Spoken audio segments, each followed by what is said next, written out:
महीने में 2-2 बार राशन दिए जा रहे हैं लोगों को। उस समय ये परिस्थिति थी कि जो आवारा किस्म के जो कुछ लोग हुआ करते थे।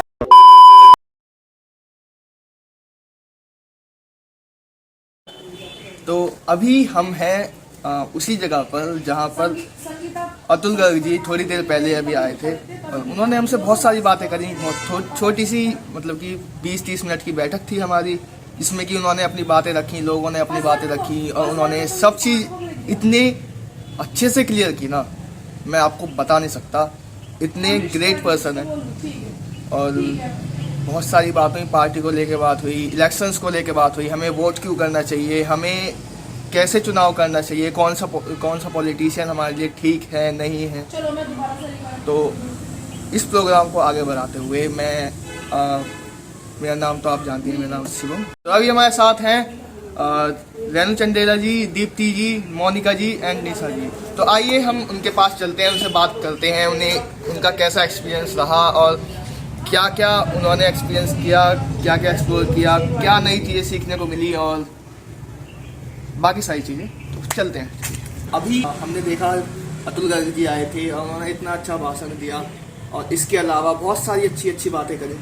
तो अभी हमारे साथ हैं बीजेपी पार्टी के कुछ कार्यकर्ता और पदाधिकारी। तो हम उनसे भी बात करते हैं कि उन्होंने क्या ऑब्जर्व किया अब तक और अभी जिस तरीके से हमने एक प्रचार का मार्च निकाला था तो उसमें लोगों की क्या राय थी और योगी जी ही क्यों आने चाहिए या मोदी जी ही दोबारा से क्यों आने चाहिए, कितने हद तक तरक्कियाँ हुई हैं और जो हमारे आसपास का एनवायरनमेंट है, जो हमारे आसपास का एरिया है, उसमें कितना विकास हुआ है। तो उस बारे में हम पूछते हैं। सबसे पहले रेणु जी से पता करते हैं। तो रेणु जी, आपको क्या लगता है कि जो हमारे आसपास में विकास हुआ है, या सबसे पहले तो मैं यही पूछना चाहूँगा कि योगी जी ही क्यों आने चाहिए? देखिए, महिला हूँ तो महिला की बात करूंगी। सबसे पहले योगी जी का आना बहुत जरूरी इसलिए है क्योंकि जब योगी जी जब तक नहीं थे तब तक हम बहुत देर रात को हम लोग बाहर नहीं निकल पाते थे। ऐसा नहीं कि रोज घूमती हैं महिलाएं, लेकिन पारिवारिक स्थितियां आज की तारीख में जिस तरह से न्यूक्लियर फैमिली हुई है और महिलाएं भी सक्षम हुई है, सबल हुई हैं, तो काम पर जाते हैं, कई बार लौटते हुए लेट हो जाती है। कई बार पारिवारिक परिस्थिति ऐसी बनती है कि उसे लेट नाइट, चाहे मतलब 8-10 बजे के, मतलब 8 लेट नाइट नहीं होता लेकिन पहले 8 बजे के बाद अगर वो मेडिकल शॉप तक भी जाती थी तो फब्तियां सुनने को मिल जाती थी। हम घूम नहीं सकते थे। मतलब तब ये उस समय ये परिस्थिति थी कि जो आवारा किस्म के जो कुछ लोग हुआ करते थे वो सोचते थे महिला अगर इस समय निकली है तो वो छिड़ना चाहती है। ठीक है, सबसे पहले तो वो चीज खत्म हुई है। आज अगर हम 10 बजे भी निकल जाएं, अगर हम 12 बजे भी निकल जाएं, या मैं तो यहाँ तक कह रही हूँ कि अगर हमें आधी रात को भी आना पड़े तो हमें पता है हम सुरक्षित है, क्योंकि योगी जी का डंडा, उन्होंने बहुत अच्छा को सुधारा। उन्होंने तो गैंगस्टर्स को सुधारा, तो ये तो छोटी मोटी फब्तियां कसने वाले थे। तो जब से योगी जी आए हैं तब से महिला सुरक्षा बहुत अच्छी हो गई। और महिला सुरक्षा नहीं, वैसे भी आप सुशासन है ये भाई।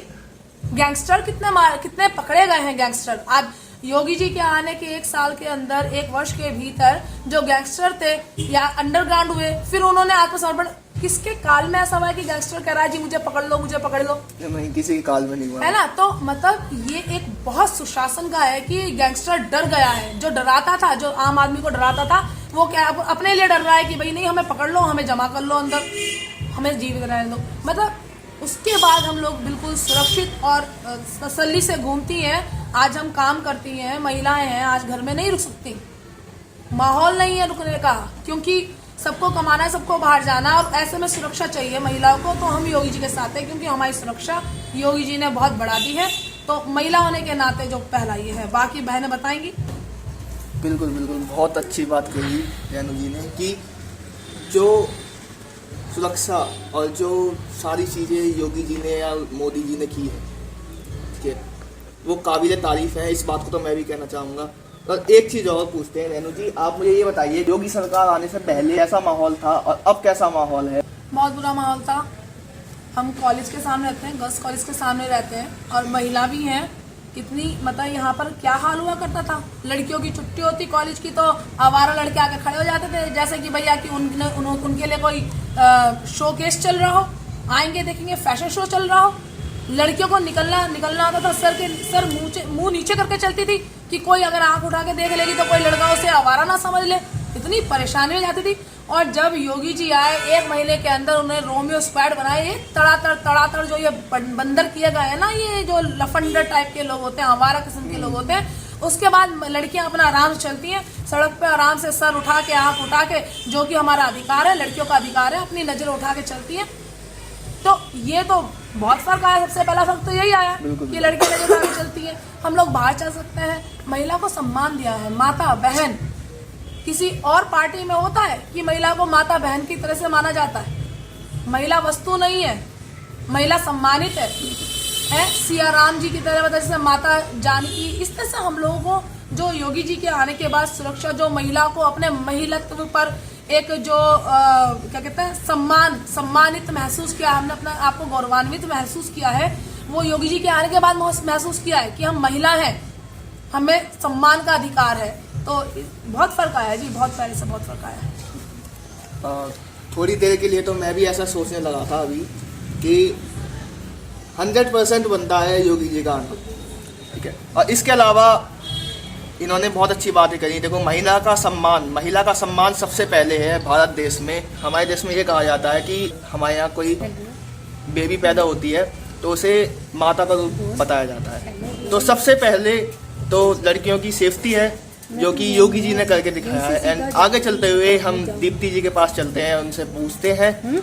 सो दीप्ति जी, आप मुझे सबसे पहले तो ये बताइए कि अतुल गर्ग जी जो आए थे, हाँ, देखती तो उन्होंने हमसे बहुत सारी बात की, जिससे कि इसमें कि एक था कि बहुत सारी तरक्कियाँ हुई हैं जी, ठीक है, जो कि मुझे भी दिखता है, लोगों को भी दिखता है। गाजियाबाद जैसे था पहले बहुत सारे खड्डे थे, आज सड़कें बन चुकी हैं, रोड बहुत अच्छी हो गई हैं, इतने फ्लाईओवर बन गए हैं। पहले हम दिल्ली जाते थे, हमें 2-2, 3-3 घंटे लग जाते थे, हम जाम में फंस जाते थे।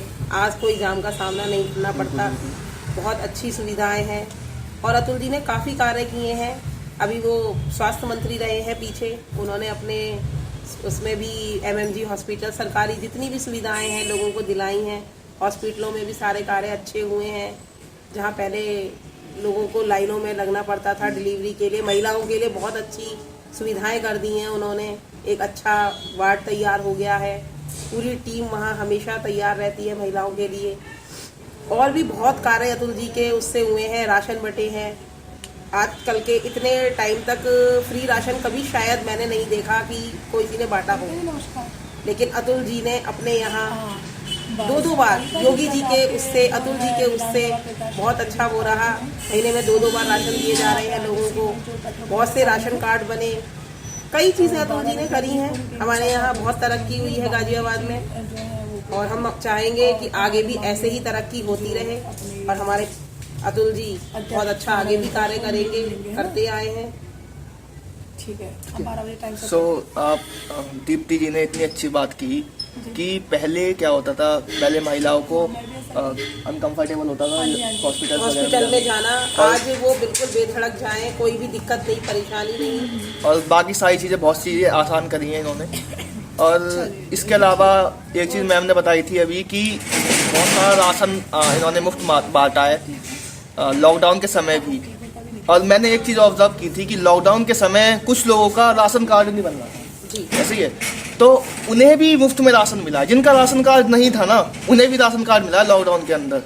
तो मोनिका जी, आप मुझे बताइए कि आपके पास भी ऐसे कुछ लोग थे जिनको लॉकडाउन में राशन मिला था और उनके पास राशन कार्ड नहीं था, जब भी सरकार ने कहा कि अगर आपके पास राशन कार्ड नहीं है आप अपने आधार कार्ड से ले जाइए, और ऐसा कुछ हुआ था आपके साथ? हाँ, हमने खुद इस पर कार्य करा है, और यहाँ पे आसपास के सारे एरियो में बांटा गया है। हमारी दीदी भी बांटती थी, सब हमने पूरा हेल्प करा है। उस टाइम कोरोना चल रहा था, हम घर से बाहर भी नहीं निकलते थे, उस टाइम हमने राशन बांटा है, वो भी सरकार ने के द्वारा ही तो बांटा गया है सब। तो बहुत सारे अच्छे काम हुए हैं। ऐसा नहीं, जरूरी नहीं है कि सारे अच्छे कामों के लिए सिर्फ श्री राम को या भगवान जी को ही नीचे आना पड़ता है। तो कभी कभी ऐसा होता है कि भगवान अपने किसी दूत को भेजता है।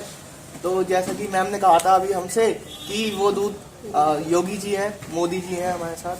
तो मैम के पास चलते हैं। तो मैम क्या कुछ आप कहना चाहेंगे इस इलेक्शन के बारे में, आपको क्या लगता है? सबसे पहले तो मैं योगी जी का धन्यवाद करना चाहूँगी, क्योंकि उन्होंने राम मंदिर सबसे पहले वो काम करा जो हमारे श्री राम प्रभु जी हैं।